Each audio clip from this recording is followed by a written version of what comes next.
Welcome back to the Bears Baseball Network. It is 2023, baby. We are looking ahead to the 2023 season. So many exciting things this time of year. I mean, this is where the new superstars of the Bears get made. I mean, I've said it before, man, but nobody knew who Jack Roberts, Jacob Mon, Elijah Underwood. Nobody knew these guys this time last year, and it's just, who's going to be the next Jack Roberts and Elijah Underwood and those guys.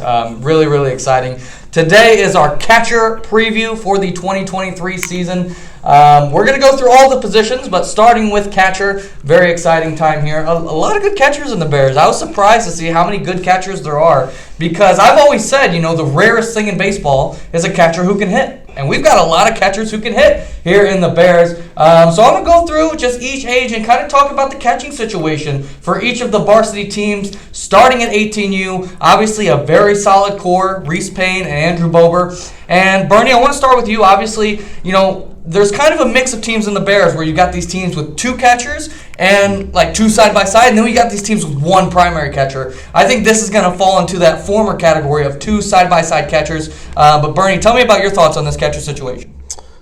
Two talented players there. Bober's probably the slightly better guy defensively. Both have good power in their bats, so I think it might just be who hits better at the time kind of thing.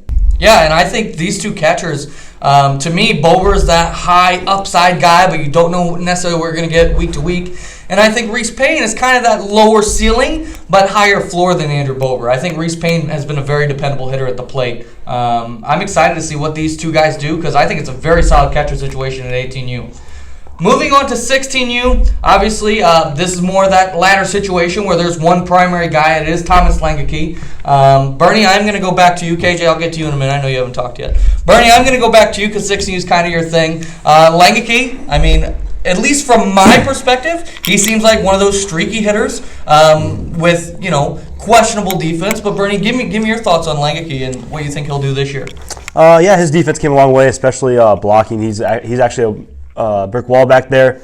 His arms come a long way as well. He is a streaky hitter. He hit for a lot of power this fall, so hopefully we can continue that. I think he had 5 this fall, 5 home runs. So hopefully we can roll that next spring. I mean, he's going to catch, at least 90% of the innings, if not more. So yeah, Thomas will be there. Yeah, an exciting player for sure. Moving on to that 15U catcher situation. Obviously, this is probably the most explosive catcher situation in the Bears. Ty Zazueta and Jack Roberts. Obviously, Ty more of the defensive player, and then Jack more of the offensive player. KJ, I know you had Ty Zazueta as your spotlight catcher, so just give me your thoughts on Ty and the season he had last year and what you think he's going to get this year. Yeah, I think, Ty was almost known as more of a defensive catcher, but I think his offense has really taken a big leap. Even, you can look at BWL.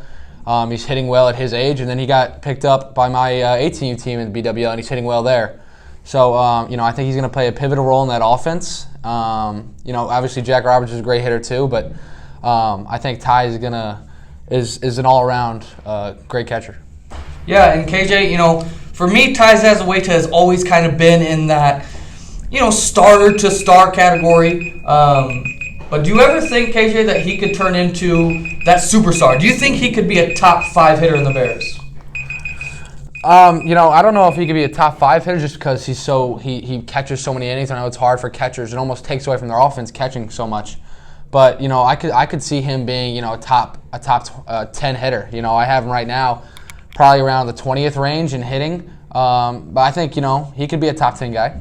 Yeah, for sure. I 100% agree. I was going to kind of echo that sentiment that it's hard to hit well as a catcher. That's why I always say, man, the rarest thing in baseball is a catcher who can hit because when you're just getting beat up every single game, catching, especially in tournaments, catching 2-3 games a weekend, it can be tough to still produce at the plate, but Zazueta's certainly done it. My spotlight player is also going to come from this age, and it's Jack Roberts. And Bernie, I'm going to go to you here before I kind of give my thoughts on Jack Roberts.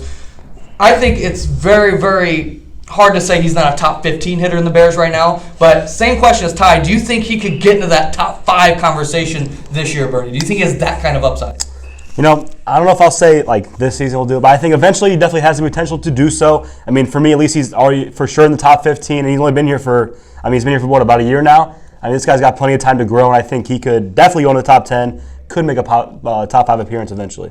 Yeah, Jack Roberts, last year, he's my spotlight player. Last year, Obviously, I talked him up a lot preseason. He was one of the calls I really got right, I thought, going into last season. And he comes out April and immediately is just puts himself in the top 10 hitters in the Bears immediately. And I said on BBN, go back and watch some of our late April to early May shows. I said, I want to see what this guy's going to do when he kind of hits his first slump, because it was all Guns N' Roses for Jack Roberts for the first month and a half of the season, where he was just dominating, hitting everything. Eventually, he was going to get a slump. Eventually, he was going to line out twice, and he's going to be over 2, hit 2 balls hard, and he's like, what happened? And he kind of went through that slump. Late summer, early fall, he kind of fell into that, okay, maybe Jack Roberts is just a starter. Maybe he's a middle-of-the-road hitter for that Dalton team. But then he picked it right back up. So I was really impressed to see that, and that kind of makes me really excited about what we're going to get from Jack Roberts this season. KJ, any other thoughts on this 15 catcher situation? Obviously, Ty and Jack, I think Ty's probably going to catch 80% of the innings around there, but both 2 good hitters. Any thoughts on that situation? Yeah, I think, like you said, man, that's the top. It's definitely the top catching duo in the Bears. It's rare to have 2 top 20 hitters and at the same position too on the same team. So that's going to be exciting. Moving on to 14U. This is another one of those situations where I think it's going to be a majority Wyatt Poore catching out of the innings, and then Ivan Saxon, kind of that secondary catcher. There's actually, Bernie, I don't know if you've been around catcher training much. There's a lot of 14U guys working in at catcher training. I know Logan Eckert's trying to learn how to catch, Alex Ruppel, Eric Latrania, all working in at catcher. So this is one of the more cloudy catcher situations, I think. But I think for the sake of this conversation, we'll talk about Wyatt Poore. He's a guy, Bernie, that he is just a hoss behind the plate. I think his offense has been streaky at times, but I think it's definitely on the upswing. Give me some thoughts about Wyatt Poore, Bernie. Yeah, like you said, he's definitely, I think, the better of the 2 defensive options between him and Ivan. Obviously, Ivan's also a great hitter, though. And, Wyatt's better defensively. His bat, I know he can hit for a little bit of power. Haven't seen him hit too much, but I think he is still a solid hitter. Yeah, he's definitely that dog back there. He's a very good defensive catcher, and I think that is why he's going to get a lot of these innings at 14U. Moving on to 13U. This another very good catching duo. Again, you kind of got the defensive side and the offensive side, where Quinn Steinbeck probably going to catch 60% of the innings. Very good defensive catcher, one of the best defensive catchers in the Bears. And then you got Logan Meyer, who will take the rest of the innings and is a top 20, 25, 30 hitter in the Bears on that side. So, Bernie, I know Logan Meyer is your spotlight player for today's episode. Give me your thoughts on Logan Meyer and why you chose to have him as your spotlight player. Yeah, Logan actually has come a very long way defensively. I think he's one of the best blockers you've seen at 13U of any catcher in the city. And like you said, he is a massive bat. He sneakily, I think, led the 13U Floyd team in multiple stats. I know he's well above 500. And for me, he's not just a top 20 hitter. He might just be a top 10 hitter. He's right there for me. So, yeah, I'm high on Logan Meyer. I think he's going to have a massive year. Yeah, I 100% agree. He was kind of the breakout player for this team in the fall. His summer, it's easy to forget. His summer, at the beginning of the summer, he was a bench player. He kind of platooned in the lineup, got his chances when he did, got his catching innings, but really didn't play when he wasn't catching. And then the fall, all of a sudden, he's moved up to the 3-hole, and he's really just hammering the baseball. Led the 13 Floyd team in batting average in the fall. He was a beast, and I'm interested to see where he can go going forward. KJ, going to move to you here for Quinn Steinbeck. Obviously a lockdown defender, one of the most impactful defenders in the Bears. But give me your thoughts on Quinn, and where do you see his offense going? I know you see him in free swing a little bit. Do you think he could take a step forward offensively this season? Yeah, when you think of Quinn, you think of his catching, and then you think of his pitching next, and then lastly you think of his offense. But if you just look at stats, his numbers aren't eye popping. But if you really see Quinn hit and take at bats, he does take good at bats. He's not going to have the power of a Logan Meyer, but he does take good at bats. He puts balls in play, and I think you could definitely see this guy skyrocketing this year offensively. He's in programs. He works hard, so I think you could see a big upgrade with the bat. Yeah, another one of those guys who was doing free swing several times a month back in December, putting his work in. And another thing, he's got really good plate discipline. So even when he's not necessarily putting up big hitting numbers, he's still getting on base a lot for that team. And I think he serves his role really well. He's doing a good job. I'm excited to see if he can take a step forward offensively this year. Moving into that 12U situation, obviously, KJ, this is your age. Looking at this team, again, I think it's one of those more a primary catcher with a secondary backup in Judd Levy being that primary guy, a guy that we talked a lot about last year before the season, and a guy who I would say, correct me if I'm wrong, KJ, I would say he had an underwhelming season, but a very good season. Like, I think we were kind of expecting more, but actually, if you look at his numbers, it's like he was pretty good this year. What do you think about Judd Levy? Yeah, Judd's a guy, man. I think at that age, it's not about, you want guys who can throw out every stealer. You just want guys who can go back there, not let a bunch of pass balls go through, hold their own at the plate, and not complain about, catching all the time. And Judd is a guy who wants to catch every inning. Even if we're in a blowout game or, we're beating a team 20-0, Judd wants to go back there. He never wants a break. And, I think that's the most valuable asset, especially at a 12U age. So, Judd had a great year. I think offensively and defensively, he both took another step this past season. So, I can expect that again. He's worked really hard defensively, and he's always worked hard offensively. Yeah, and KJ, I know I asked both of you and me to really dive deep into some of these hitting statistics before this episode, and I was surprised on how good Judd's hitting stats were because it seemed like we didn't talk about him all that much, but he was very, very good at the plate, better than I thought so before I even looked at his stats. He was very, very impressive, and I think he's been on my BWL team, so I've really gotten to see him take good at-bats, and he's been very good at the plate. I've been impressed. Excited to see what I'm going to get from him.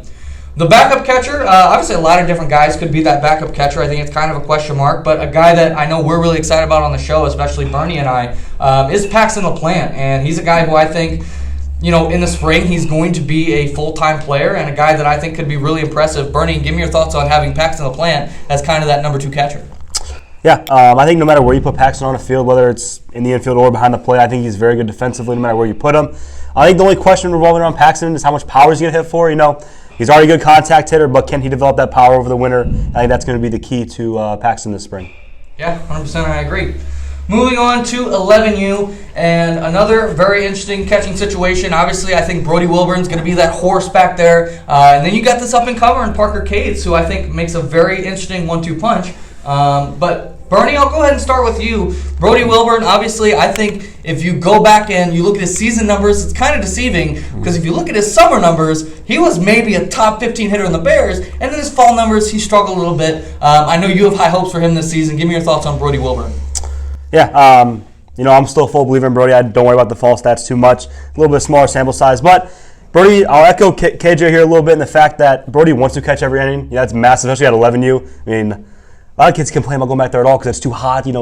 Every excuse under the book. But Brody wants to catch every inning. He wants to catch. He's a good hitter. He's come a long way defensively. He's been working hard on his blocking this fall. So yeah, Brody will have a good year. Yeah, and then obviously that backup is kind of this up-and-comer, Parker Cates, a rookie, a guy that I'm really excited about. I think this guy could take a huge step forward offensively. We really didn't see much for him on the offensive side this fall, but I think he was just coming in, getting acclimated to this tournament baseball schedule, and he's worked really hard this offseason. I think he's going to take a big step forward on the offensive side. And I know he's worked really hard on his defense as well. He's been in here working. I see him in here multiple times a week. Bernie, I don't have the number, but is he in here like 3-4 times a week? I feel like I see him all the time. At least, and I know he's in free swing twice a month this month. So yeah, 3-4 times a week at least. This guy's been putting the work in. I'm very excited to see what he's going to do the rest of the season.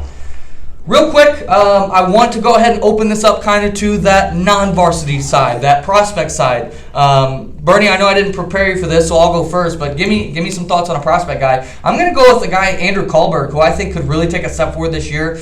He's probably not going to break into that Dalton roster at the start of the season, but I think he's going to get his first real chance after a winner with the Bears to really kind of cement himself as a top player. I think his defense is already very good. I'm excited to see what he can do on the offensive side. Bernie, any prospects you want to talk about, any age? Any prospects? I'll talk about someone new at 11U who's very new here, and that would be Luke Pollard. He's a catcher coming in here. He's pretty much brand new, but kid's got a decent glove. He can hit a little bit. Maybe in the future he could catch some big innings. Yeah, a guy I like as well, a very hard worker. One more guy I kind of want to highlight here is a guy I like a lot, and that is Garrett Knight. I think KJ is going to talk about him a little bit more later, but he's a guy who's been working really hard this offseason. I know he's worked on his defense, and his offense has been really, really impressive. And yeah, I think he's going to be an exciting player. A lot of good prospects on the catcher side when you go up and down this list. Let's get into our last thing of the show here, our sleepers and breakouts. Obviously, I'll go ahead and define these again if you go back from last year. A sleeper is kind of a guy everybody's sleeping on, a guy that we expect to have a much bigger role or put up much higher production than maybe the general consensus. And a breakout is a guy who's kind of going to bust into that next tier. For me, there's kind of 5 tiers. There's superstar, star, starter, role player, and then that prospect, right? So a breakout is a guy who's going to break into that next tier, maybe even 2 tiers higher. So let's go and start with sleepers. KJ, I'll start with you. Give me your sleeper at the catcher position. My sleeper is going to be, from my age, Garrett Knight. Garrett reminds me a lot of how we looked at Diego last year. Diego started on the second team, and his bat eventually got him to the first team, and that's why I think Garrett Knight is going to start the year probably on the second team and eventually get his way to that first team with his bat. And obviously, catching is going to play a huge role for him getting to the next spot because, it's always good to have extra catchers. But Garrett's another guy, man, who never wants to come off the field catching. And his bat is up there with the elite, man. And, if his defense becomes even slightly above average, his bat can take him the rest of the way to a star level.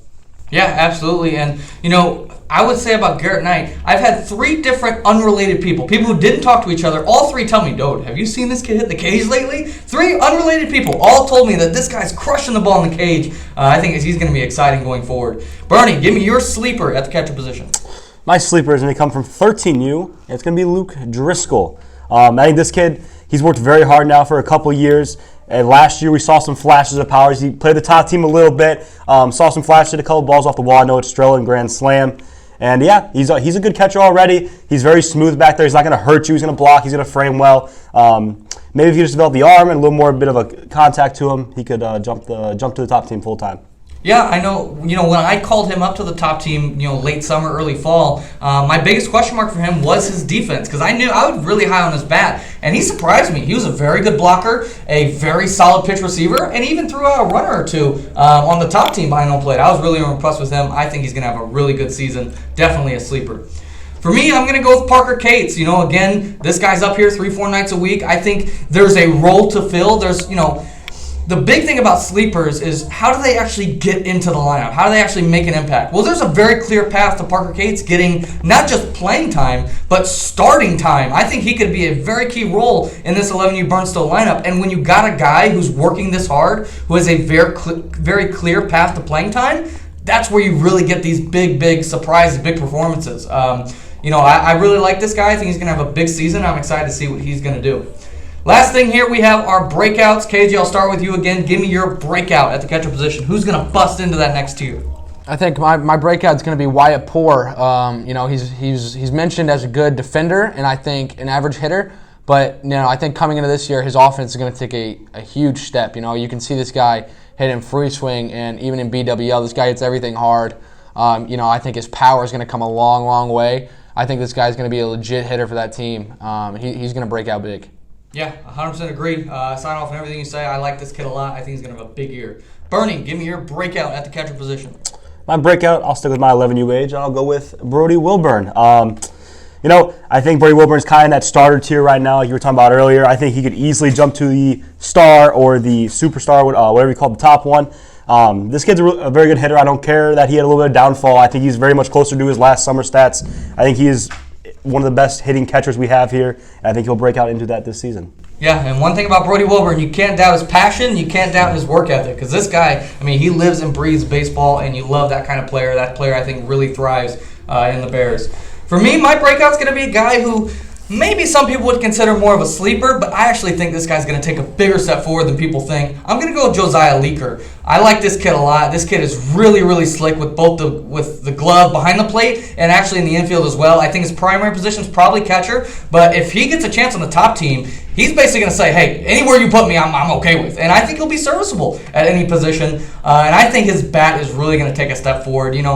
It's kind of hard to judge these rookies who come into the Bears, especially catchers who are just asked so much. Obviously, they're in a new organization. They're trying to impress everybody. He's playing catcher, so he's got pressure on him every defensive play. I don't think we got an accurate representation of his hitting stats this fall, and I think he's been working hard this winter. I see him up here at least 3 nights a week. He might even be up here 4, but he's up here all the time. He's a grinder and a guy that I've been really, really impressed with, both his work ethic and just his talent. He's actually more talented than I initially thought he was when he joined. I thought he was going to be that guy that came in here and worked hard, but he's actually pretty talented. He's got a pretty smooth swing and a very smooth glove. So he's a guy who I think is going to make a real impact on this 13U age. Even if he starts the year with that Bell squad, I think he will find his way into that top team and make an impact. That's going to do it here for our catcher preview. Next week, we have our first base preview. A lot of good catchers, a lot of good first basemen. I'm going to be excited to talk about all the first base starters, stars, and prospects next week. But that's going to do it for this episode of the Bears Baseball Network, and we'll talk to you all next week.